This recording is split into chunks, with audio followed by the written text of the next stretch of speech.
ಇನ್ನು micro finance ಕಿರುಕುಳದ ಬಗ್ಗೆ ಸರ್ಕಾರ ಅಲರ್ಟ್ ಆಗಿದೆ. ಕಿರುಕುಳ ನೀಡ್ತಾ ಇರುವಂತಹ ಸಿಬ್ಬಂದಿಗೆ ಸಚಿವರ ಎಚ್ಚರಿಕೆಯ ಸಂದೇಶ ರವಾನೆಯಾಗಿದೆ. ಹೊಸ ಕಾಯ್ದೆ ಬಗ್ಗೆ ಚಿಂತನೆ ನಡೀತಾ ಇದೆ ಅಂತ ರಾಜಣ್ಣ ಹೇಳಿದ.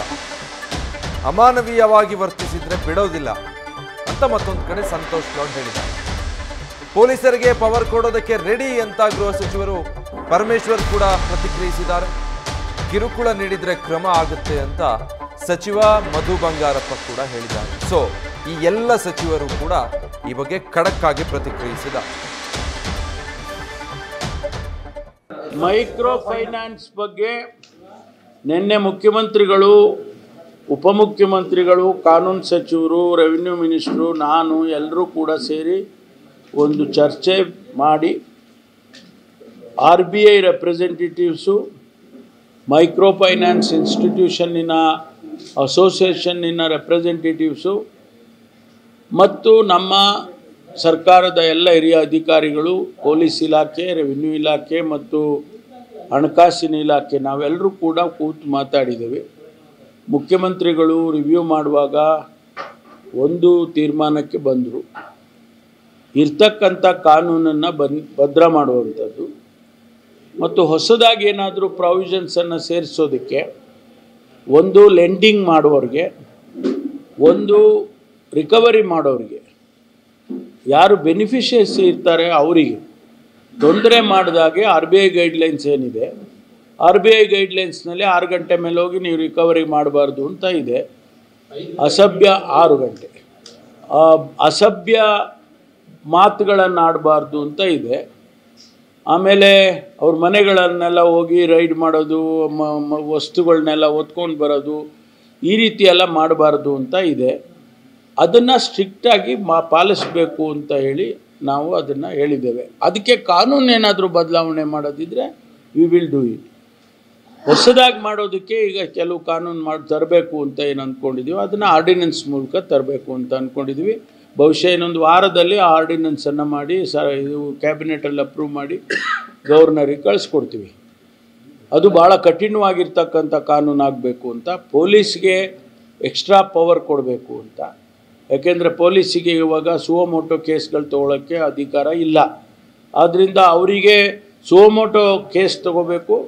IPCನಲ್ಲಿ ಏನು ಪ್ರಾವಿಷನ್ ಮಾಡಬೇಕು ಅದನ್ನು ನಾವು ಈ ಆರ್ಡಿನೆನ್ಸ್ ಮೂಲಕ ಅವರಿಗೆ ಕೊಡ್ತೀವಿ. ಈ ಥರದ್ದು ದೌರ್ಜನ್ಯಗಳು ಎಲ್ಲಿ ಬರ್ತಾ ಇದ್ದಾವೆ, ನಾವು ಪೊಲೀಸರಿಗೆ ಆಲ್ರೆಡಿ ತಾಕೀತು ಕೂಡ ಮಾಡಿದ್ದೀವಿ. ಕಂಪ್ಲೇಂಟ್ಸ್ನ ಭಾಳ ಸೀರಿಯಸ್ ಆಗಿ ನಾವು ಪರಿಗಣಿಸ್ತೀವಿ. ಯಾರು ಒತ್ತಡ ತರ್ತಕ್ಕಂಥದ್ದು ಅಥವಾ ಅವರಿಗೆ ಬ್ಲ್ಯಾಕ್ ಮೇಲ್ ಮಾಡ್ತಕ್ಕಂಥದ್ದು ಕೆಲವು ಜಾಗದಲ್ಲಿ ನಾವು ಕಂಡು ಬರ್ತಾ ಇದೆ, ಅಥವಾ ಕೆಲವು ರೌಡೀಸ್ನ ಕಳಿಸ್ಬಿಟ್ಟು ತೊಂದರೆ ಕೊಡ್ತಕ್ಕಂಥದ್ದು ಭಾಳ ಇನ್ಸಿಡೆಂಟ್ಸ್ಗಳು ನಡೀತಾ ಇದೆ. ಸೊ ತಮ್ಮ ಮುಖಾಂತರ ವಿಶೇಷವಾಗಿ ನಮ್ಮ ಜಿಲ್ಲೆಯ ಇಂಥ ಎಲ್ಲ ಫೈನಾನ್ಸ್ ಗ್ರೂಪ್ಗಳಿಗೆ, ಫೈನಾನ್ಸರ್ಸ್ಗೆ ತಾಕೀತನ್ನು ಮಾಡ್ತಾ ಇದ್ದೀವಿ. We will go very strict. We will not really ನೀವು ಇದೇ ರೀತಿಯಾದಂಥ ಒತ್ತಡವನ್ನು ತಂದರೆ ನಾವು ಕಠಿಣವಾದ ಕಾನೂನು ಕ್ರಮಗಳನ್ನ ತಗೊಳ್ತೀವಿ ಅಂತ ತಮ್ಮ ಮುಖಾಂತರ ಎಚ್ಚರಿಕೆಯನ್ನು ಕೊಡಲಿಕ್ಕೆ ಇಚ್ಛೆ ಬಯಸ್ತೇನೆ. ಹೇಳ್ತೀನಿ, ಒಂದು ಇವರು ಒಳ ಒಪ್ಪಂದಗಳು ಮಾಡ್ಕೊಳ್ತಾರೆ. ನಮ್ಮಲ್ಲಿ ಯಾವುದೂ ನಿಕಟವಾಗಿ ನಮ್ಮಲ್ಲಿ ಏನು ಸಂಪೂರ್ಣ ಮಾಹಿತಿ ಇಲ್ಲ. ಇದ್ದರೆ ರಿಜಿಸ್ಟರ್ ಆದರೆ ಮಾತ್ರ ನಮ್ಮಲ್ಲಿ ಕೇಸ್ ಮಾಹಿತಿ ಆಗುತ್ತೆ. ಯಾರು ಎಷ್ಟು ಜನ ದುಡ್ಡು ತೊಗೊಂಡಿದ್ದಾರೆ, ಯಾರ ಹತ್ರ ತೊಗೊಂಡಿದ್ದಾರೆ, ಸರ್ಕಾರಕ್ಕಾಗಿರಲಿ ನಮ್ಮ ಹತ್ರ ಮಾಹಿತಿ ಇರಲಿಕ್ಕಂತ ನಾನು ಭಾವಿಸ್ತಾ ಇದ್ದೇನೆ. ಯಾಕಂದರೆ ಅವರವ್ರ ವೈಯಕ್ತಿಕ ಅಭಿಪ್ರಾಯದಲ್ಲಿ ಅವ್ರು ದುಡ್ಡು ತೊಗೊಂಡ್ಬಿಡ್ತಾರೆ. ಕೆಲವರು ಮನೆಗಳನ್ನ ಮಾರ್ಟಿಗೇಜ್ ಮಾಡಿ ದುಡ್ಡು ಕೊಡ್ತಕ್ಕಂಥದ್ದು, ಈ ಥರ ಮಾಡ್ತಕ್ಕಂಥದ್ದು ಸಾರ್ವಜನಿಕ ನಿಮಗೆಲ್ಲ ಮಾಹಿತಿ ಇದೆ. ಬಟ್ ನಿಕಟವಾದಂಥ ನಮಗೆ ಯಾವಾಗ ರಿಜಿಸ್ಟರ್ ಆಗುತ್ತೆ, ಇಂಥ ಒಂದು ಪ್ರಕರಣ ಯಾವಾಗ ಬಯಲಿಗೆ ಬರುತ್ತೆ ಅವಾಗೇ ನಮ್ಗೆ ಗೊತ್ತಾಗ್ತಕ್ಕಂಥದ್ದು. ಅಲ್ಲಿವರೆಗೆ ನಮ್ಮ ಹತ್ರ ಯಾವುದು ಮಾಹಿತಿ ಇಲ್ಲ. ಆ ಥರ ಇದೆಯಾ? ಅಲ್ಲ, ಅಲ್ಲ ಎರಡನೇದು ಇನ್ನೊಂದು, ಲೈಸೆನ್ಸ್ ಇದ್ದರೂ ಕೂಡ ಈವನ್ ದೋ ಈಸ್ ಲೈಸೆನ್ಸ್ ಅವ್ರು ಯಾರಿಗೆ ದುಡ್ಡು ಕೊಟ್ಟಿದ್ದಾರೆ ನಮಗೆ ಮಾಹಿತಿ ಇರಲ್ಲ. ರೈಟ್, ಮಾಡಿರ್ತಾರೆ, ಬಟ್ ನಮ್ಮಲ್ಲಿ ಮಾಹಿತಿ ಇರಲ್ಲ. But we have to verify from them and get back to you. Micro finance ಯಾರೆಲ್ಲ ಜನರನ್ನ ಶೋಷಣೆ ಮಾಡ್ತಾರೆ ಮತ್ತು ಯಾರು ಜನರಿಗೆ ಹಿಂಸೆ ಮಾಡ್ತಾರೆ ಅವ್ರಿಗೆಲ್ಲ ಕಠಿಣವಾದಂಥ ಶಿಕ್ಷೆ ಆಗಬೇಕು ಅನ್ನೋನ್ನ ನಾನು ಸುಮಾರು 30 ವರ್ಷದ ಮುಂಚೆ ಈ ರೀತಿಯ ಮೈಕ್ರೋ ಫೈನಾನ್ಸ್ನವರು ಅಂದರೆ ಹಳ್ಳಿಗಳಲ್ಲಿ ಸಂತೆಗಳ ಹತ್ರ ಮತ್ತು ನಿಮ್ಮ ಮಾರ್ಕೆಟ್ ಹತ್ರ ಬಂದು ನಿಂತ್ಕೊಂಡು ಬೆಳಿಗ್ಗೆ 900 ರೂಪಾಯಿ ಕೊಟ್ಟು ಸಾಯಂಕಾಲಕ್ಕೆ 1000 ರೂಪಾಯಿ ವಸೂಲು ಮಾಡೋದು, ಮತ್ತು ಬೆಳಗ್ಗೆ 90 ರೂಪಾಯಿ ಕೊಟ್ಟು ಸಾಯಂಕಾಲಕ್ಕೆ 100 ರೂಪಾಯಿ ವಸೂಲು ಮಾಡೋದು, ಇದನ್ನೆಲ್ಲ ನಾನು ಕಣ್ಣಿಂದ ನೋಡಿದ್ದೀನಿ ಯಾವಾಗ ಹಿಂದೆ.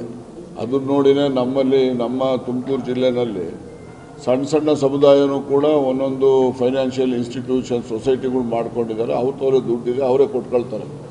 ನಮ್ಮಲ್ಲಿ ಆ ರೀತಿ ಆಗಲಿಕ್ಕೆ ಅವಕಾಶ ಆಗಬಾರ್ದು ಅಂತ 25 ವರ್ಷದ ಮುಂಚೆನೇ ನಾವು ಮುನ್ನೆಚ್ಚರಿಕೆ ತೊಗೊಂಡಿದ್ದು. ಈಗ ನಿಮ್ಮಲ್ಲಿ ವಿಶೇಷವಾಗಿ ಅರ್ಕೂಲ್ಗೂಡು ಈ ಭಾಗದಲ್ಲೆಲ್ಲ ಜಾಸ್ತಿ ತೊಂದರೆ ಆಗ್ತಾ ಇದೆ ಅಂತ ನೇತೃತ್ವದಲ್ಲಿ ತಗೊಳ್ತಾ ಇದ್ದಾರೆ. ಈಗ ಜನರು ಏನಾಗುತ್ತೆ ಕಷ್ಟಕ್ಕೆ ಅಂತ ಹೇಳಿ ಏನೋ ಕೈ ಹೊಡೆದಿರ್ತಾರೆ. ಆ ಸಂದರ್ಭದಲ್ಲಿ ಇವತ್ತು ಈ ಮೈಕ್ರೋ ಫೈನಾನ್ಸ್ ಅಂತಕ್ಕಂಥದ್ರಲ್ಲಿ ಮಿತಿ ಮೀರಿ ಹೋಗ್ತಕ್ಕಂಥ ಅಂದ್ರೆ ತೊಂದರೆ ಅವ್ರಿಗೆ ಏನಾಗ್ತಾ ಇದೆ, ಕೆಲವರು ಜೀವನ ಹಾನಿ ಮಾಡಿಕೊಳ್ಳೋದು, ಬೇರೆ ಬೇರೆ ಸಂದರ್ಭ ಕ್ರಿಯೇಟ್ ಆಗೋದು. ನಾನು ಅಂತ ಚರ್ಚೆ ಮಾಡಲ್ಲ. ಮಾನ್ಯ ಮುಖ್ಯಮಂತ್ರಿಗಳ ನೇತೃತ್ವದಲ್ಲಿ ಹತೋಟಿಗೆ ತಂದು ಅದು ಯಾವ ರೀತಿ ಕಾನೂನನ್ನು ತರಬೇಕಾಗುತ್ತೆ, ಸಾಮಾನ್ಯ ಜನರಿಗೆ ಅನುಕೂಲ ಆಗಬೇಕು, ಯಾವುದೇ ತರದ ತೊಂದರೆ ಆಗದೆ ಇರತಕ್ಕಂಥ ರೀತಿಯಲ್ಲಿ ಮಾನ್ಯ ಮುಖ್ಯಮಂತ್ರಿಗಳ ನೇತೃತ್ವದಲ್ಲೇ ಇದಕ್ಕೆ ನಡೀತದೆ. ಅದಕ್ಕೆ ಅಲ್ಲ ಇಲ್ಲ ಈಗ ಅಲ್ಲ ಅದನ್ನ ಮಾನ್ಯ ಮುಖ್ಯಮಂತ್ರಿಗಳ ನೇತೃತ್ವದಲ್ಲಿ ನಿನ್ನೆನೋ ಇವತ್ತು ಈಗ ನಡೀತಾ ಇದೆ. ಸೊ ಇದೆಲ್ಲ ಪ್ರಶ್ನೆಗಳು ಅಲ್ಲಿ ಬಂದಿರ್ತವೆ. ಅದನ್ನ ಕಾನೂನು ರೆಡಿ ಆದ್ಮೇಲೆ ಬಹಳ ಈಸಿ ಆಗುತ್ತೆ. ನಾವು ಕಾನೂನು ಪಾಲನೆ ಮಾಡ್ಬೇಕಾಗುತ್ತೆ, ಅದು ನಮಗೆ ಅನುಕೂಲ ಆಗುತ್ತೆ. ಯಾಕಂದ್ರೆ ಈ ತರ ಕಂಡೀಷನ್ಸ್ ಇಲ್ಲ ಅಂತ ಹೇಳಿ ಭಾವಿಸ್ತೀನಿ. ನೀವು ಹೇಳಿರ್ತಕ್ಕಂಥ ಪ್ರಶ್ನೆ ಆ ತರ ಕಾನೂನು ಇಲ್ಲದೆ ಇರ್ಬೋದೇನೋ ಮುಂಚೆ, ಅದನ್ನ ಇದ್ರೇನು ಅದನ್ನ ಪಾಲಿಸ್ಲಿಲ್ಲ ಅಂದ್ರೆ ಅದು ಪಾಲಿಸ್ತಕ್ಕಂಥ ವ್ಯವಸ್ಥೆಯನ್ನ ಮಾಡಬೇಕಾಗುತ್ತೆ. ನ್ಯೂಸ್ ಫಸ್ಟ್ ನಿರ್ಭೀತಿಯಿಂದ ನಿಮ್ಮ ಪರವಾಗಿ.